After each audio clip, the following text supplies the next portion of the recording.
posisi ning geser ini.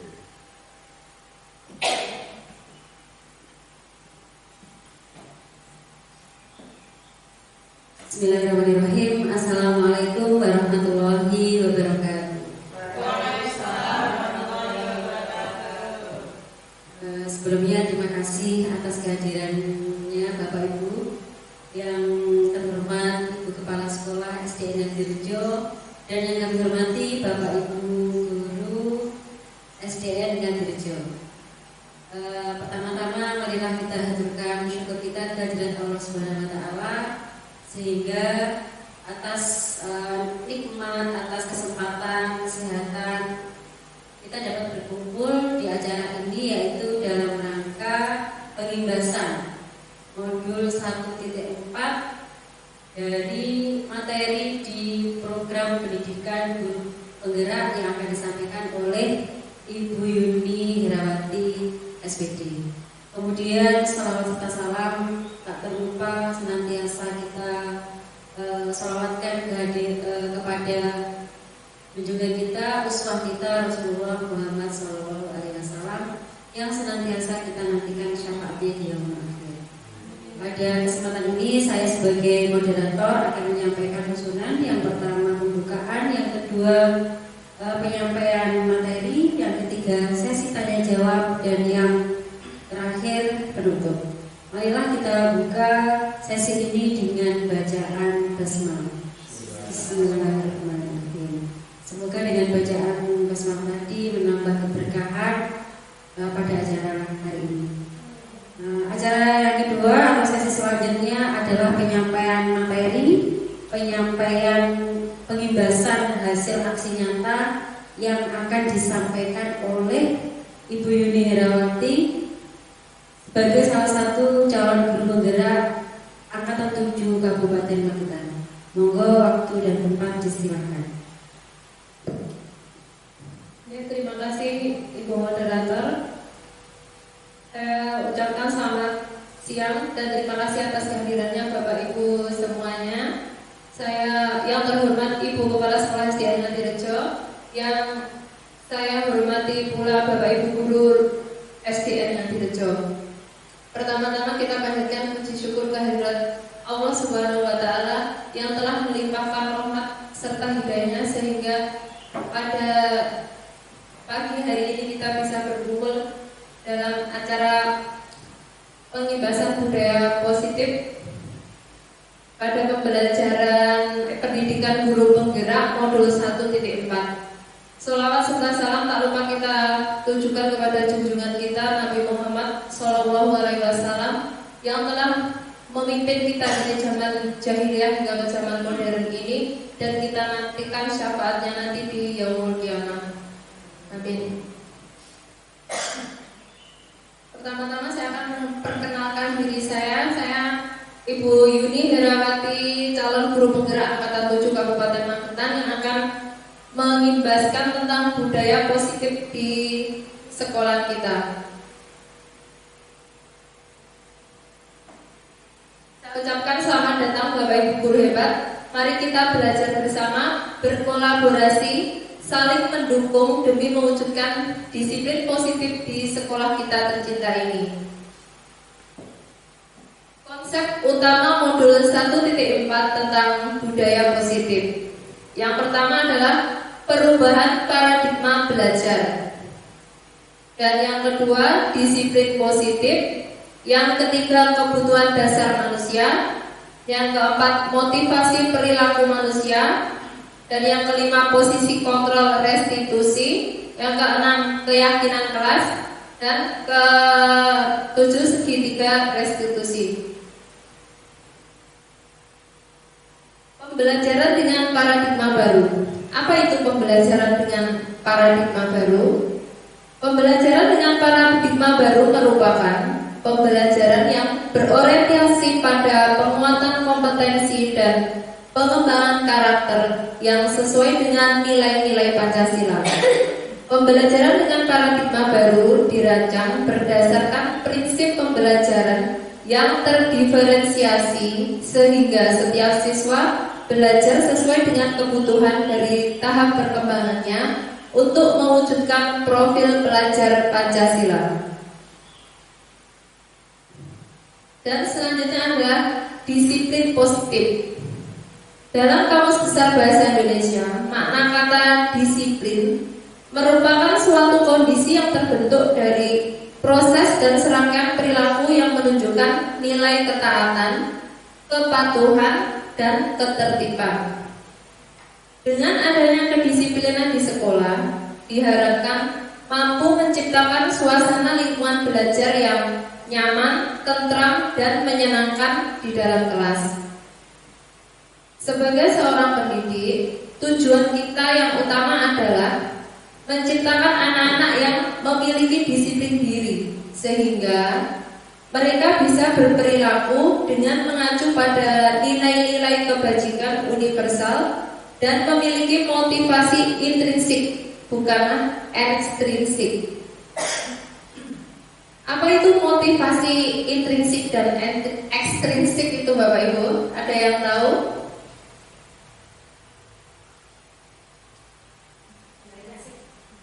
Ya, silakan dulu. Halo. Kalau motivasi intrinsik itu adalah motivasi yang berasal dari dalam diri anak didik kita sendiri. Sedangkan motivasi ekstrinsik itu adalah motivasi yang asalnya adalah dari luar. Entah itu dari rangsang dari perilaku orang yang ada di sekitarnya ataupun dari contoh-contoh yang lain yang bisa menimbulkan seseorang itu bisa melakukan kegiatan yang positif. Seperti itu mungkin jawaban dari saya. Jawabannya tepat sekali.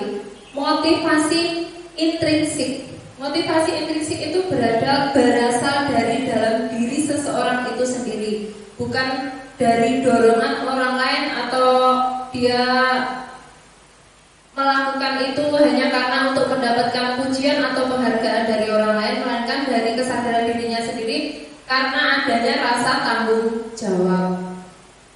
Nah, sekarang kita akan lanjutkan ke disiplin positif. Disiplin positif merupakan salah satu cara penerapan disiplin yang bertujuan untuk menumbuhkan kesadaran serta memberdayakan anak untuk melakukan sesuatu, sokongan, ancaman maupun hukuman.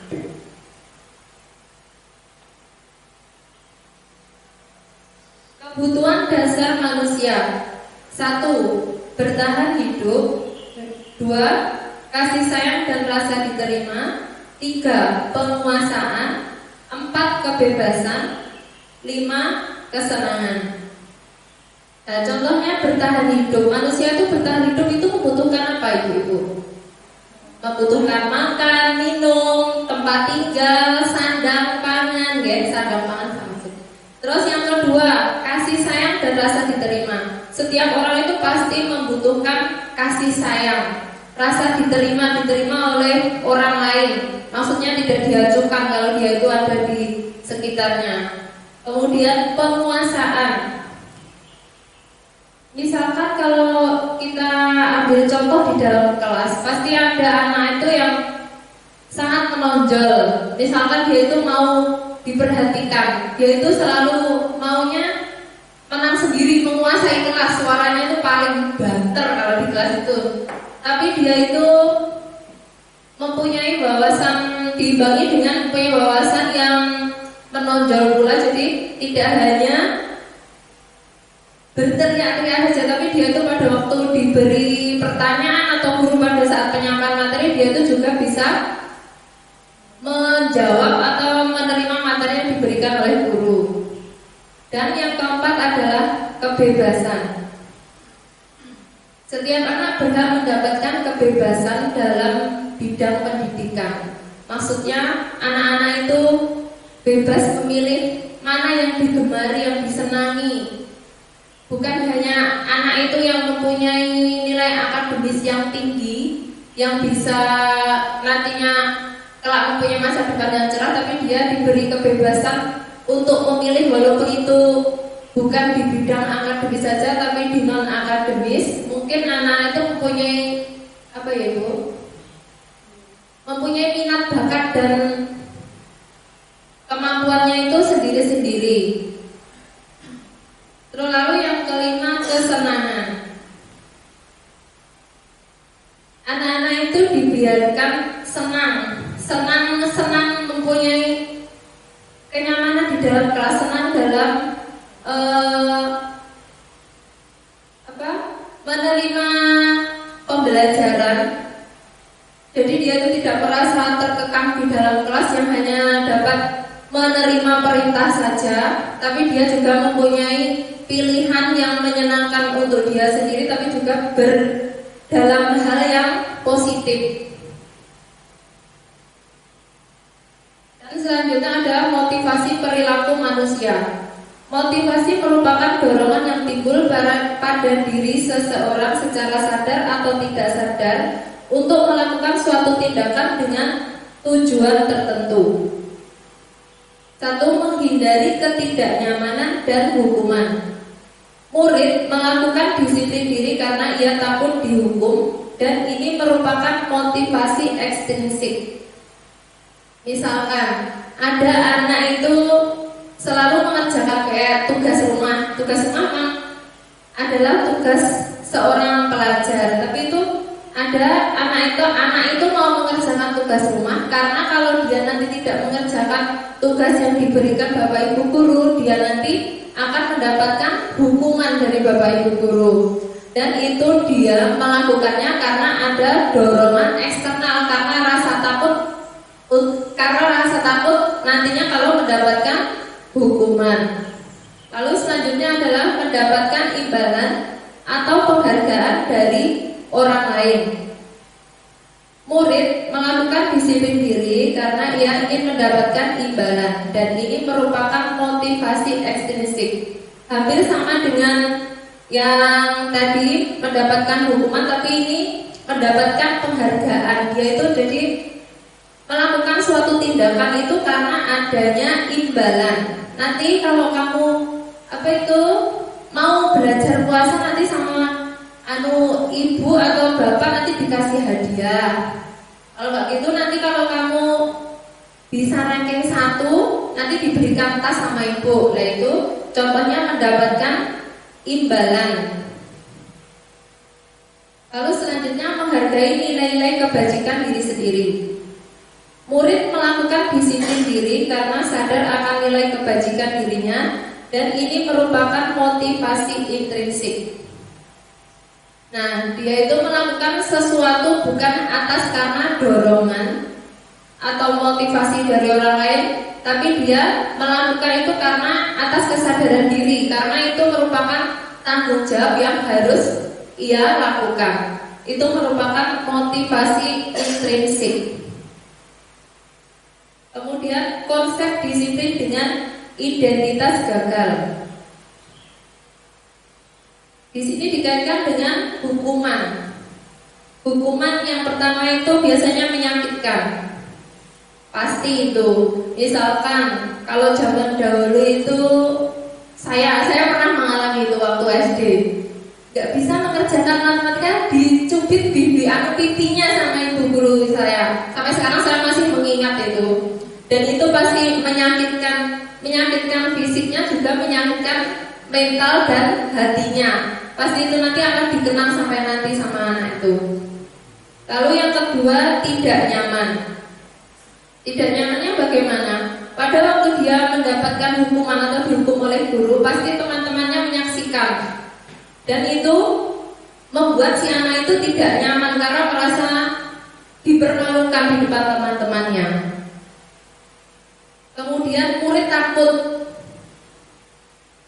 karena gurunya itu mungkin sering marah-marah.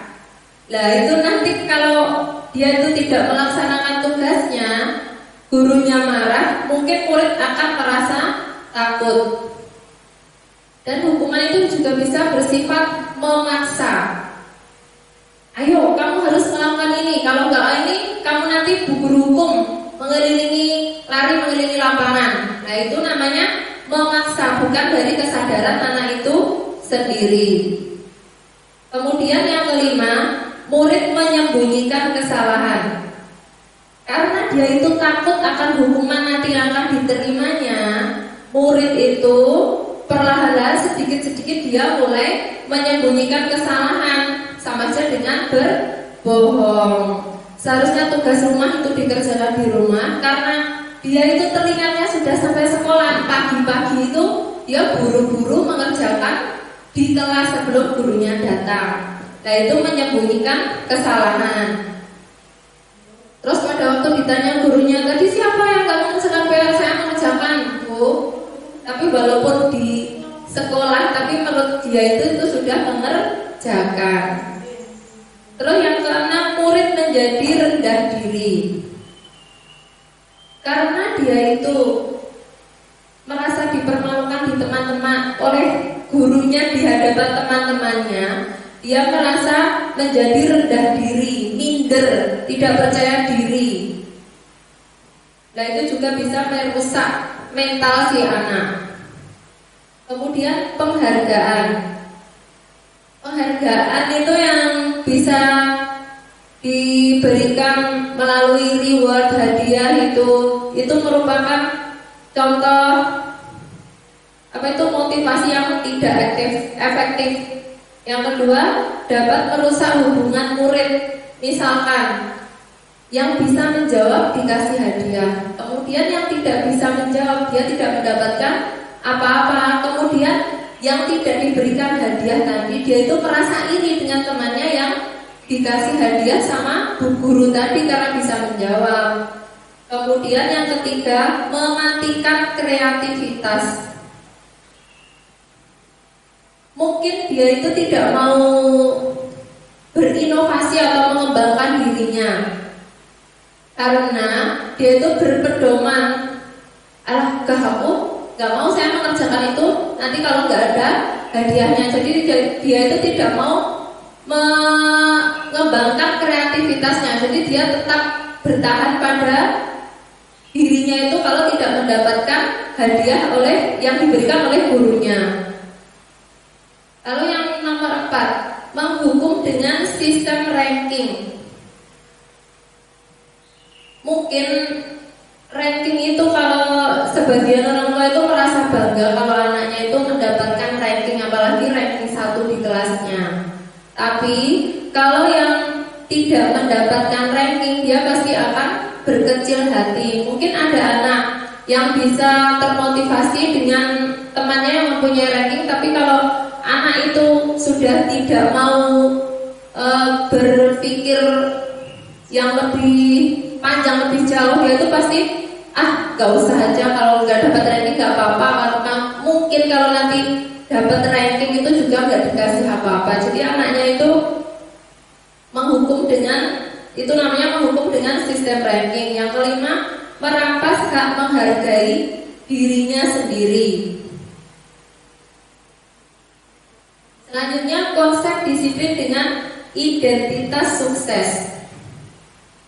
Konsekuensinya, 1. Penguatan jangka pendek. 2. Perlu monitoring berkelanjutan. 3. Stimulusi respon. 4. Murid menghormati peraturan. 5. Kehilangan waktu untuk merenungi kesalahan. Kemudian restitusinya, 1. Murid bertanggung jawab atas perbuatannya. Misalkan ada murid yang tidak mengerjakan PR, dia bertanggung jawab atas perbuatannya bagaimana? Dengan tidak mengulangnya lagi di kemudian hari. Di kemudian hari murid itu akan rajin mengerjakan tugas rumah yang diberikan oleh guru dan tidak mengulangnya lagi. Yang kedua, fokus pada pemecahan masalah jangka panjang. Yang ketiga, murid menghormati dirinya dan orang lain. Yang keempat, teori kontrol. Dirinya memegang kontrol atau kendali. Yang kelima, murid bersedia memperbaiki kesalahan. Selanjutnya, konsep disiplin pendekatan restitusi. Sebuah cara menanamkan disiplin positif pada murid. Pengertian restitusi. Restitusi merupakan proses menciptakan kondisi bagi murid untuk memperbaiki kesalahan mereka, sehingga mereka bisa kembali pada kelompok mereka dengan karakter yang lebih kuat. Ciri-ciri restitusi. 1. Bukan menebus kesalahan, tapi belajar dari kesalahan. 2. Memperbaiki hubungan. 3. Tawaran bukan paksaan. Yang 4. Menuntun untuk menuntun ke dalam diri. Yang 5. Mencari kebutuhan dasar yang mendasari sebuah tindakan. Yang 6. Fokus pada karakter bukan tindakan. Yang 7. Menguatkan dan fokus pada solusi. Perbedaan. Contoh kasus, siswa sering tidak mengerjakan PR. Hukumannya, guru menghukum siswa tersebut dengan berlari mengelilingi lapangan sebanyak 3 kali. Guru marah dan murid menjadi takut. Kalau hukuman tidak mengerjakan PR, tapi kok hukumannya mengelilingi lapangan sebanyak 3 kali, itu jelas tidak tidak sesuai.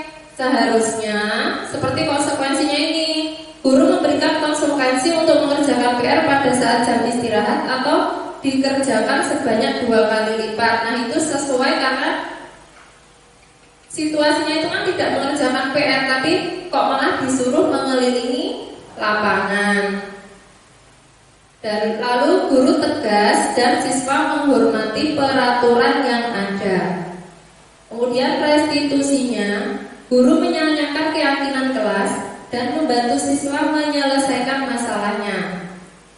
Nah, pada saat siswa itu melanggar dengan tidak mengerjakan PR, guru menanyakan kepada anak itu, apakah anak itu melanggar keyakinan kelas yang sudah disepakati. Kemudian guru menanyakan kenapa anak itu tidak mengerjakan PR.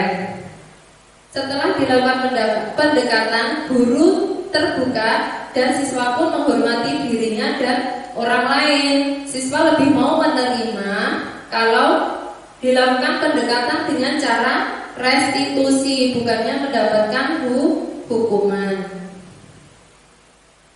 Kemudian contoh penerapan 5 posisi kontrol. Ini kasusnya membuang sampah sembarangan. Dengan penghukum, itu guru mengatakan patuhi aturan sekolah, lalu ambil semua sampah-sampah itu. Itu termasuk penghukum. Lalu untuk dengan pembuat rasa bersalah, gurunya mengatakan berapa kali bu guru harus memberitahu kamu. Bu guru kecewa, bu guru sangat kecewa sama kamu. Itu nanti anak itu pasti sangat merasa bersalah. Lalu guru memposisikan sebagai teman. Ayolah yang tertib, buatlah bu guru bangga. Kali ini tidak apa-apa kalau kamu tidak sengaja membuang sampah. Kemudian pada posisi pemantau, kamu sudah melanggar. Apa peraturan dan konsekuensi yang kamu terima? Nah, itu guru sebagai posisi pemantau. Kemudian guru sebagai posisi manajer. Kamu tahu karena apa kesalahanmu? Kira-kira bagaimana kamu akan memperbaiki kesalahan ini? Nah, biasanya kalau anak-anak itu lebih nurut dengan gurunya pada saat guru itu berada pada posisi manajer. Tapi kebanyakan itu kalau seorang peserta didik itu melakukan kesalahan, guru itu belum bisa pada posisi manajer. Pasti masih ada yang pada posisi penghukum, gurunya itu masih marah. Nah, di sini kita sebagai guru harus bisa merubah posisi kita yang mulainya dari penghukum atau pembuat rasa bersalah atau teman atau pemantau menjadi posisi kontrol pada manajer. Di sini pada posisi kontrol guru sebagai penghukum, jika guru menempatkan dirinya pada posisi kontrol ini, guru seringkali berhadapan dengan masalah-masalah yang diperbuat oleh siswa di sekolah. Guru sering melakukan kekerasan fisik dan juga verbal. Guru sering berkata, patuhi aturan saya, awas kalau kamu tidak nurut. Kamu lagi yang membuat kesalahan. Dan berbagai kata yang membuat siswa sakit hati dan juga dendam. Biasanya kalau siswa itu sudah sakit hati akan melekat bukan 1-2 hari dalam ingatannya, bisa nanti sampai bertahun-tahun. Bahkan ketika si anak itu sudah dewasa atau tua ketemu gurunya yang dulu pernah menghukumnya. Bu guru itu loh dulu waktu kecil SD itu yang suka menghukum saya, itu pasti akan tertanam dalam ingatan anak itu. Kemudian pembuat rasa bersalah.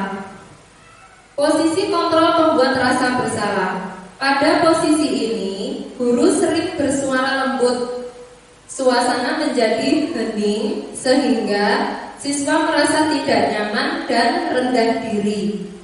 Guru juga bisa berkata, Bapak sangat kecewa dengan perbuatanmu. Atau kalau orang tuamu tahu perbuatanmu seperti ini, apa mereka tidak malu? Coba kamu pikirkan, nak. Lalu bagaimana perasaan siswa jika posisi kontrol guru seperti ini? Tentu siswa akan merasa tidak berharga dan merasa mengecewakan orang-orang yang disayanginya. Ini akan berdampak buruk terhadap penilaian diri siswa itu sendiri. Teman, posisi kontrol guru sebagai teman. Pada posisi ini, bagaimana selayaknya guru bersikap? Tentunya guru tidak akan menyakiti siswa, tetapi tetap melaksanakan tugas sebagai pengontrol bagi siswanya melalui tindakan yang persuasif. Sebagai contoh, guru mengajak siswanya dengan berkata, ayo bantulah demi ibu ya. Namun perlu juga diingat pada posisi ini bisa terjadi hubungan negatif dan juga positif antara guru dengan siswanya. Negatifnya, bila suatu saat guru tidak membantunya, maka siswa merasa dikecewakan dan tidak mau lagi berusaha. Positifnya, hubungan baik antara guru dan murid akan terjalin sehingga guru akan mudah untuk mempengaruhi siswa agar bersikap dan berperilaku sesuai dengan aturan yang ada di sekolah.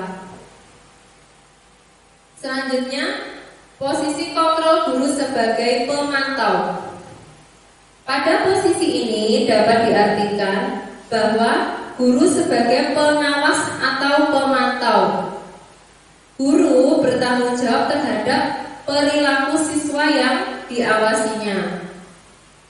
Pada posisi ini, guru berpedoman pada peraturan-peraturan dan konsekuensi yang ada di sekolah.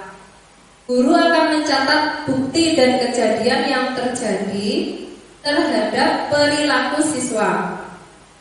Catatan yang dilakukan oleh guru bisa berupa stiker dan catatan harian siswa. Jika terjadi pelanggaran, maka guru tidak perlu melakukan tindakan menguras emosi dengan marah-marah ataupun dengan tindakan yang tidak menyenangkan bagi siswa, tetapi guru hanya menyampaikan kesalahan siswa dan konsekuensi atau sanksi apa yang harus dijalani oleh siswa tersebut. Selanjutnya, posisi kontrol guru yang terakhir adalah posisi kontrol sebagai manajer. Pada posisi ini, guru mengerjakan sesuatu bersama-sama dengan siswanya, memotivasi siswa untuk mempertanggungjawabkan segala perilakunya, serta mendukung siswa untuk menemukan solusi dari permasalahan yang dihadapi oleh siswa itu sendiri. Guru bisa menjadi seorang manajer bagi siswa. Tentu dia harus memiliki keterampilan sebagai seorang teman dan juga sebagai seorang pemantau.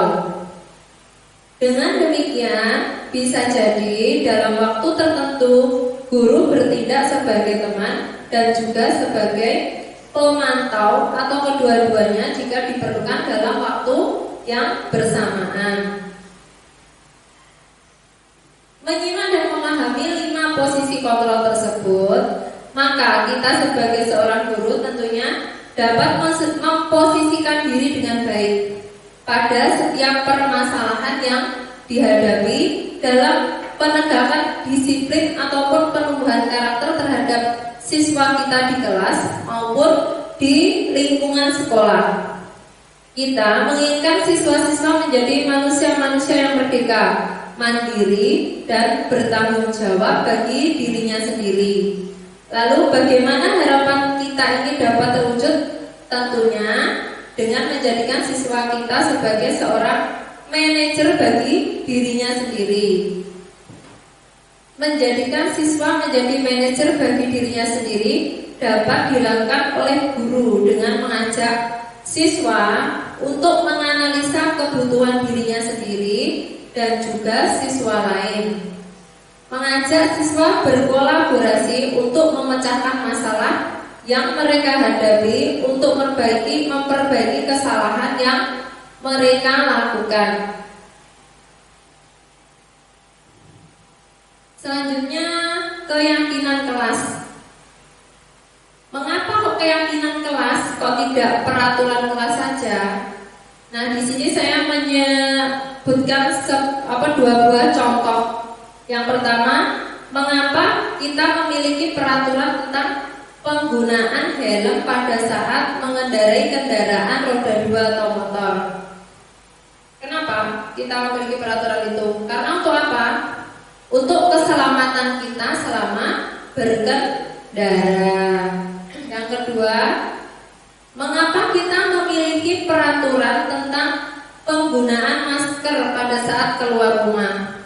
Karena kita kemarin sudah mengalami musim pandemi COVID-19 itu, maka kita diwajibkan untuk keluar rumah harus menggunakan masker dan harus sering-sering mencuci tangan menggunakan sabun. Nah, itu untuk menjaga kesehatan kita agar tidak tertular penyakit atau virus yang datang dari luar. Nilai-nilai keselamatan atau kesehatan inilah yang disebut sebagai suatu keyakinan, yaitu nilai-nilai kebajikan atau prinsip-prinsip universal yang disepakati bersama secara universal, lepas dari latar belakang suku, negara, bahasa maupun agama. Nah, selanjutnya, untuk terbentuknya budaya positif, maka langkah awal yang dapat dilakukan adalah perlu diciptakan dan disepakati keyakinan atau prinsip dasar bersama di antara para warga kelas, antara guru dengan murid atau siswanya. Nah, di sini saya membagikan foto pada saat kegiatan membuat keyakinan kelas. Guru bersama murid membuat atau menyusun keyakinan kelas. Di sini anak-anak saya suruh berdiskusi dengan teman-temannya. Kira-kira keyakinan kelas seperti apa yang akan mereka buat untuk kenyamanannya selama pembelajaran di dalam kelas. Kemudian merumuskan peraturan menjadi keyakinan. Dan selanjutnya murid satu persatu menempelkan keyakinan kelas di papan tulis.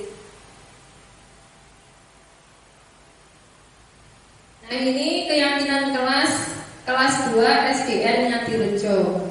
1. Disiplin waktu.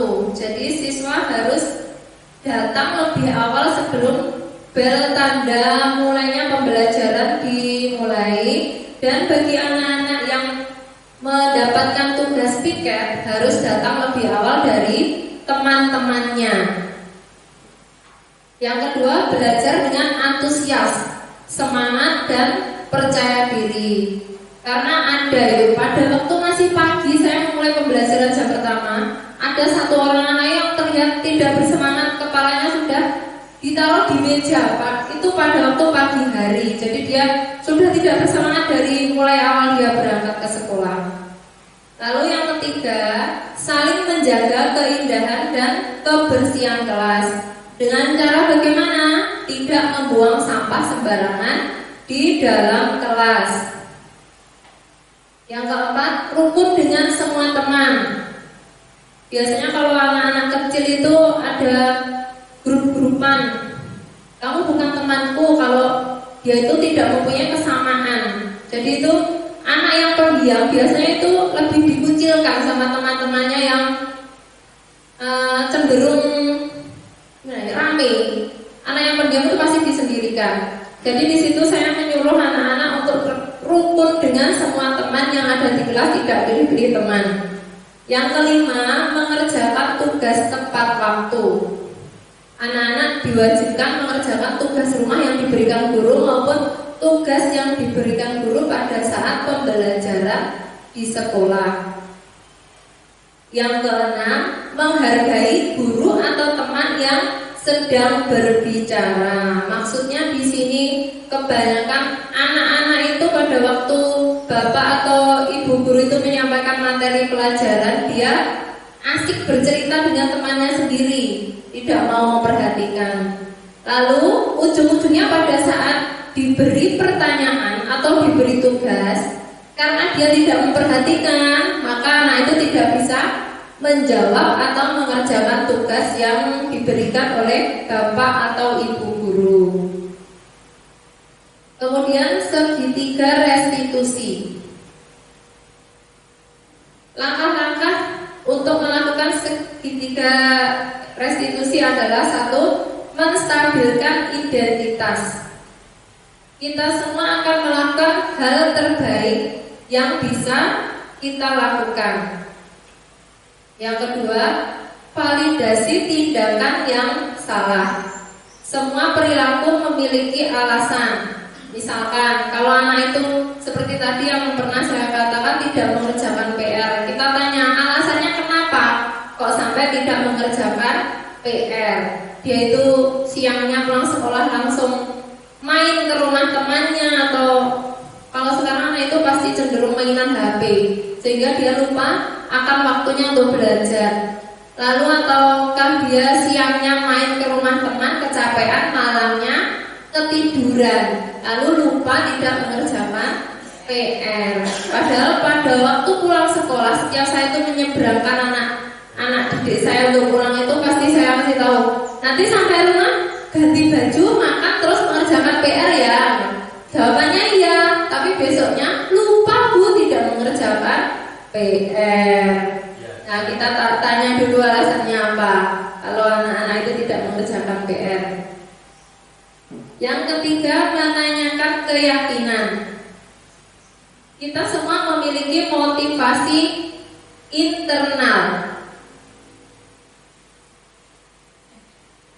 Keyakinan, menanyakan keyakinan. Keyakinannya itu apa? Kok sampai dia itu tidak mengerjakan PR atau melakukan kesalahannya itu?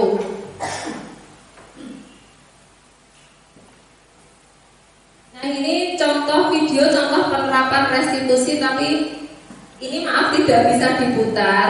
Nah, anak ini itu ceritanya dia lupa tidak mengerjakan PR.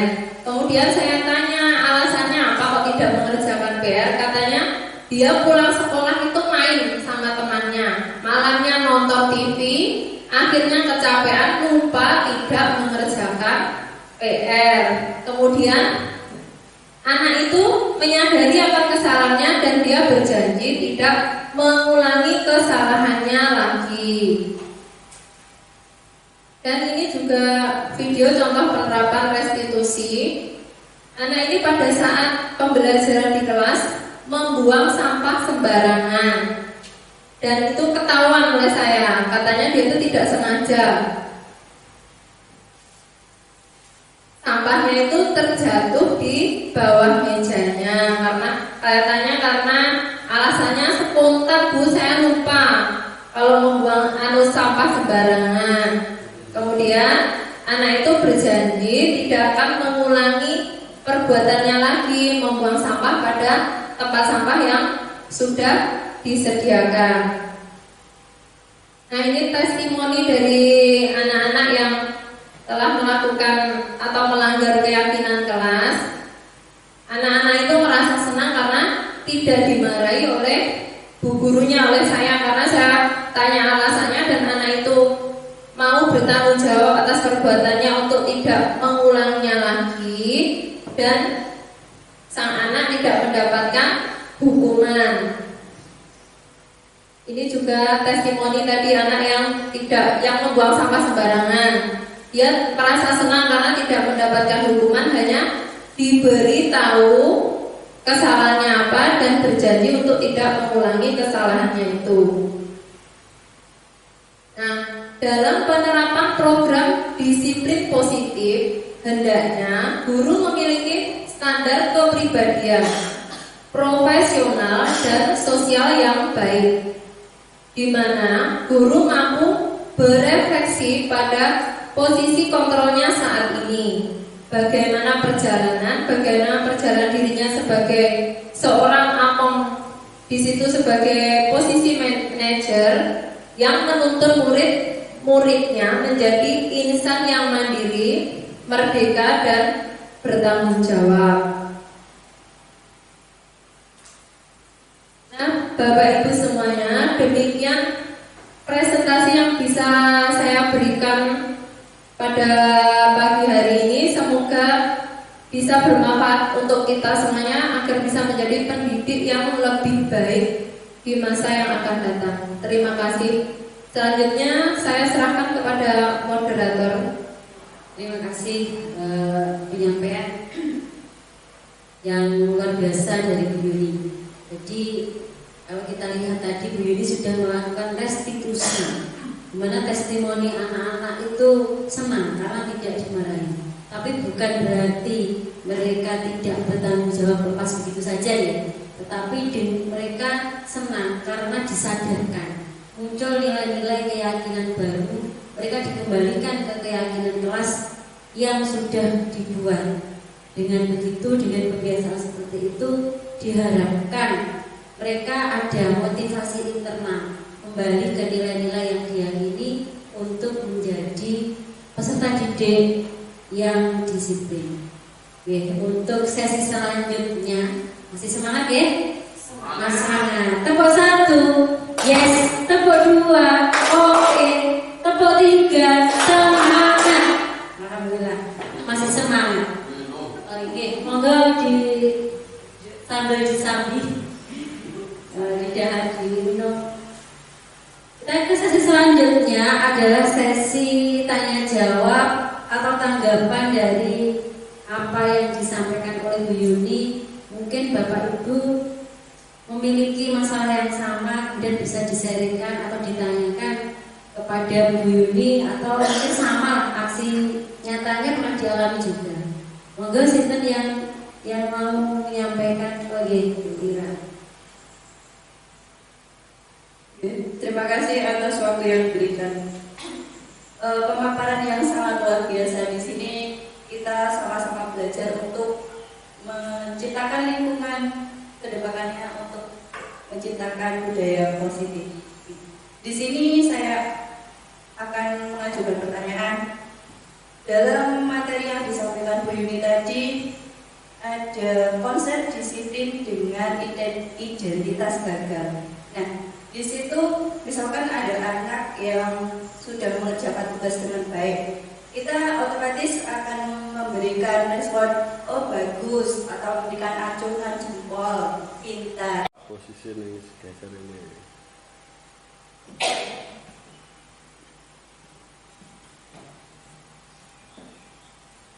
Bismillahirrahmanirrahim. Assalamualaikum warahmatullahi wabarakatuh.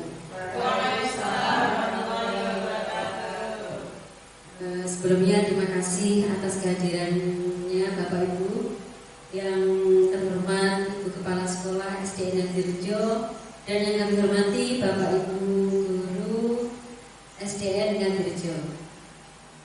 Pertama-tama marilah kita haturkan syukur kita kehadirat Allah Subhanahu wa taala, sehingga atas nikmat, atas kesempatan kesehatan, kita dapat berkumpul di acara ini yaitu dalam rangka pengimbasan modul 1.4 dari materi di program pendidikan guru penggerak yang akan disampaikan oleh Ibu Yuni Herawati SPD. Kemudian salawat serta salam tak terlupa senantiasa kita salawatkan kepada junjungan kita, uswah kita Rasulullah Muhammad SAW yang senantiasa kita nantikan syafaatnya di yaumul akhir.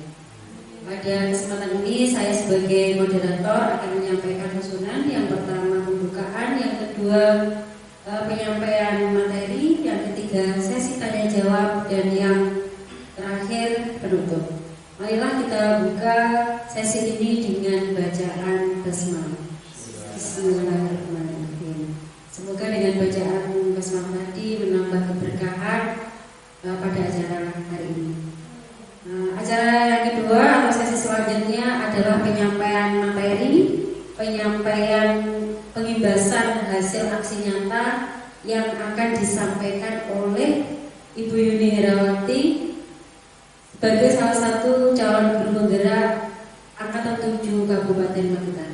Monggo waktu dan tempat disilakan. Ya, terima kasih Ibu Moderator.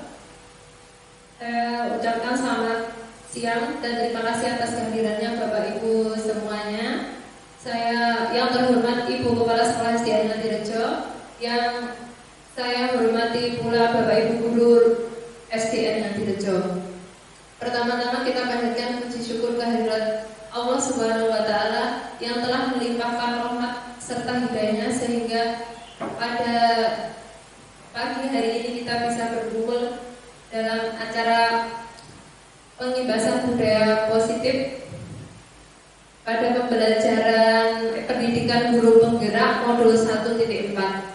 Sholawat serta salam tak lupa kita tujukan kepada junjungan kita Nabi Muhammad SAW yang telah memimpin kita dari zaman jahiliyah hingga ke zaman modern ini, dan kita nantikan syafaatnya nanti di yaumul qiyamah. Amin. Pertama-tama saya akan memperkenalkan diri saya. Saya Ibu Yuni Herawati, calon guru penggerak Angkatan 7 Kabupaten Magetan yang akan mengimbaskan tentang budaya positif di sekolah kita. Saya ucapkan selamat datang Bapak Ibu guru hebat. Mari kita belajar bersama, berkolaborasi, saling mendukung demi mewujudkan disiplin positif di sekolah kita tercinta ini. Konsep utama modul 1.4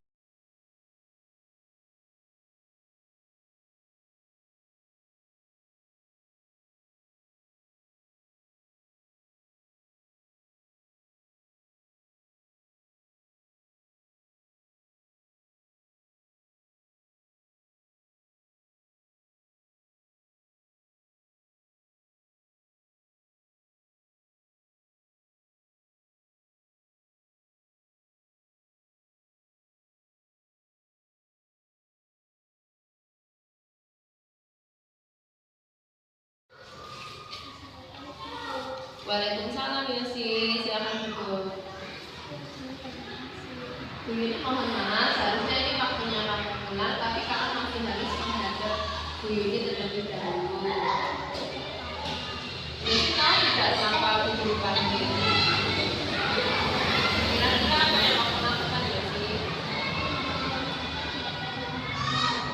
Apakah yang kamu lakukan itu sesuai dengan keyakinan kelas kita?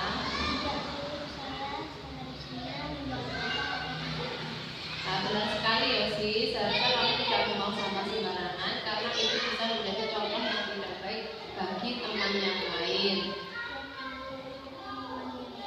Terima kasih Yosi, berarti kamu sudah mengetahui apa yang kamu lakukan itu kurang benar dan kamu sudah menunjukkan tanggung jawabmu. Jangan diulangi lagi ya Yosi. Terima kasih.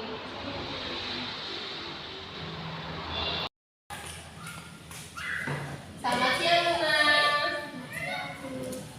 Bu Guru mohon maaf.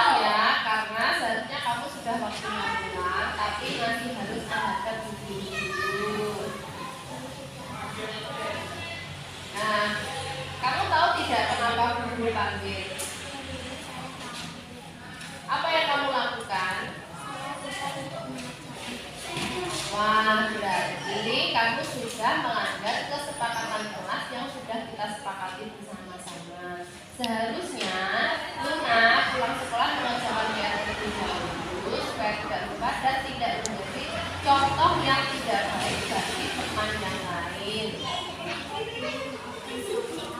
Nah, terima kasih. Kamu sudah menyadari bahwa perbuatanmu tidak benar dan menunjukkan tanggung jawabnya. Oh iya Luna, kenapa kamu lupa tidak mengerjakan PR?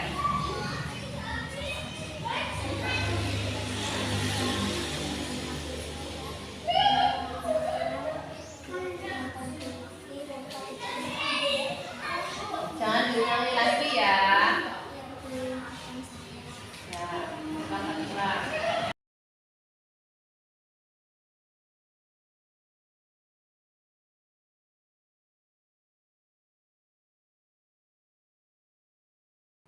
Assalamualaikum warahmatullahi wabarakatuh. Perkenalkan, nama saya Luna. Saya murid kelas 2 SDN Ngadirejo. Saya merasa senang karena tidak dihukum karena saya lupa tidak mengerjakan tugas rumah. Saya hanya diberi tahu dan diajak untuk memperbaiki kesalahan saya. Terima kasih Bu Yuni. Wassalamualaikum warahmatullahi wabarakatuh. Assalamualaikum warahmatullahi wabarakatuh. Perkenalkan, nama saya Yosi. Saya murid kelas 2 SDN Ngadirejo. Saya merasa senang karena tidak dihukum karena saya membuang sampah sembarangan. Saya hanya diberitahu dan diajak untuk perbaiki kesalahan saya. Terima kasih Bu Yuni. Wassalamualaikum warahmatullahi wabarakatuh.